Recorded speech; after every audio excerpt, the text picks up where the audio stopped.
एक माझ्यावरती एक मोठा गंमत आहे की जेव्हा मी प्रेमावरच्या कविता लिहिल्या ना तेव्हा मी कधी प्रेम केलं नाही आणि प्रेमात पडलो तेव्हा लग्न केलं, कविता लिहिली. उमा भेटल्यानंतर केली एकच कविता मला अतिशय प्रिय आहे की सगळं तुला देऊन पुन्हा माझी ओंजळ भरलेली, सगळं तुला देऊन पुन्हा माझी ओंजळ भरलेली, पाहिलं तर तू तुझी ओंजळ माझ्या ओंजळीत धरलेली. हे आमच्या दोघांच्या प्रेम कहाणीचं अगदी खरं खुरं चित्र आहे.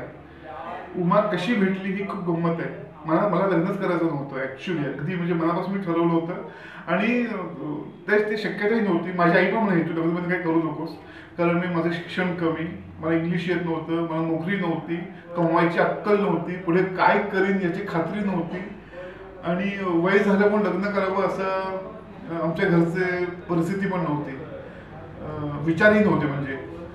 तर 3 बहिणी मला आणि मी तिघी बहिणींना बाकी वर्षभरात काही घ्यायला नाही जमलं तरी भाऊबीजेला छान साड्या घ्यायचो आणि खूप व्हरायटी साडी निवडायला मला अजूनही आवडते. आणि तेव्हा त्या काळी म्हणजे साधारण 96-97 नाही त्याच्या सॉरी 86-87-88 या काळाच्या मध्ये मिलिंद इंगळे माझा खूप चांगला मित्र होता. मिलिंद इंगळे त्याची बायको मोहन मानसी आणि मिलिंदची आई तेव्हा साड्या विकायची आणि तिकडे कलकत्त्याचा खूप छान वेगळा स्टॉक यायचा आणि म्हणून मिलिंदची बायको म्हणाली की तू आमच्या आईकडनं साड्या घे. आणि आईकडनं म्हणून मिलिंदच्या आईशी ओळख झाली माझी. आणि मिलिंदच्या आईला असं वाटलं की नीना चिटणीस ही मुलगी आपल्या चंद्रशेखर गोखलेसाठी योग्य आहे आणि मला लग्नच करायचं नव्हतं. आणि त्या दिवसात दरम्यान आईनी नीनाला विचारलं की तुला शेखर पसंत आहे का. आणि कसं कोण झालं तिच्या मी माझं पडलं आणि तिने लगेच होकार देऊन टाकला. हे सगळं माझ्या अपरोक्ष मला माहितीच नव्हतं. आणि जेव्हा हा प्रस्ताव माझ्यासमोर मांडला गेला मी धुडकावून धावला, मी नाही सांगितलं, सगळं अनेक प्रकारे नाही सांगून झालं.